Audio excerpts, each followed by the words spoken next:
की होली पड़ल बचार के रंगो जीजा जी सलमा। तो दोस्तों भाई लोग नमस्कार। अभी एक बड़ी अपडेट है कि आप लोग बता दें कि खेसारी लाल यादव का एक बवाल 2026 का होली गाना आ रहा है आपके बीच में। आप लोग तो कल स्टेट के माध्यम से सुनिए लिए हैं। खेसारी लाल यादव कल कलकत्ता में स्टेट तो था, स्टेज के माध्यम से बीच में कल गाना का नाम भी बता दिए थे, थोड़ा बहुत गा के भी सुना दिए थे, थोड़ा बहुत मेरे वीडियो में सुने होंगे। जिस गाना का गाए थे खेसारी लाल यादव, आवत जीजा रंगो गाल के होली परल व चार के। आप लोग के बीच में इसी वीडियो में इसी गाना का जानकारी देना सब बीच में, किस चैनल पर कब लॉन्च किया जाएगा, कब तक सुनने वाले हैं, कब तक लॉन्च किया जाएगा, किस चैनल से आने वाला सब बीच में इसी वीडियो में बताना सब बीच में। और जो भाई लोग चैनल सब्सक्राइब नहीं किए हैं तो प्लीज़ दोस्तों चैनल सब्सक्राइब कर लीजिए। सबसे पहले से भोजपुर लेटेस्ट अपडेट जानकारी जाने के लिए चलिए गाना के बारे में बात करते हैं। खेसारी लाल यादव का होली गाना का 2026 का पोस्टर आया है, जिस गाना का टाइटल है होली परल बा चार के। जी भाई लोग दोस्तों, खेसारी लाल यादव गाना का टाइटल जबरदस्त है, होली परल बा चार के। इस सॉन्ग को गाए हैं यानी कि hit machine trending star Khesari Lal Yadav, और साथ में सेल्फी राज ने गाना का ये डुएट गाना होने वाला है। ये गाना भोजपुरिया फैन से खूब दूर पे मिलेगा, बहुत बवाल धमकदार धांसू गाना होने वाला है।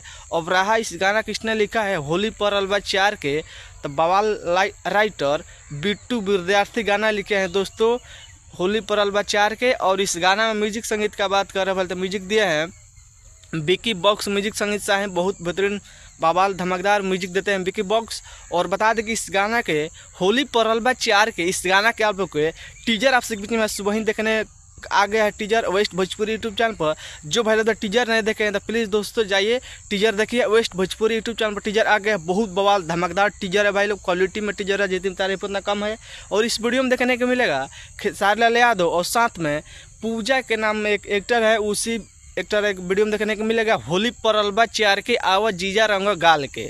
और बता दें कि इस गाना का फुल वीडियो लॉन्च किया जाएगा यानी कि कल सुबह 28 जनवरी का सुबह 6:30 पर वेस्ट भोजपुरी यूट्यूब चैनल पर सुनने देखने को मिलेगा। आप लोग तैयारी है, कल वेस्ट भोजपुरी यूट्यूब चैनल फुल वीडियो लॉन्च किया जाएगा होली परल बा चार के आवत जीजा रंग गाल के। बहुत बवाल धमकदार है। आप लोग बताइए कि खेसारी लाल यादव का पोस्टर टाइटल कैसा लगा, और टीजर जो भाई नहीं देखे ना जाइए प्लीज़ एक बार टीजर देखिए, टीजर देख के बताइए कि टीजर कैसा लगा, मेरे वीडियो में कमेंट कीजिए। और कल आप लोग वीडियो देखिएगा और वीडियो देख के बताइएगा वीडियो में कि कैसा लगा वीडियो। आप लोग कल होली परल बा चार के इस गाना के फुल रिव्यू लेके आप लोग के बीच में इसी चैनल पर आने वाले हैं। और वीडियो को मेरा न्यूज़ का शेयर कीजिए और वीडियो को शेयर लगाइए, चैनल सब्सक्राइब कीजिए दोस्तों से लगाइए।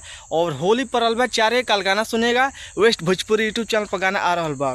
बवाल गाना है भाई लोग। जो गाना आया था पिछले साल होली परल बा 14 को, सही गाना ये बजने वाला है। बहुत बवाल धमकदार गाना उड़ाइए। अभी जाइए फिलहाल टीजर देखिए और कल गाना सुनिएगा होली परल बा चार के। कल गाना आ रहा बा वेस्ट भोजपुरी यूट्यूब चैनल पर। वीडियो को शेयर कीजिए, मिलता है अगले अपडेट में।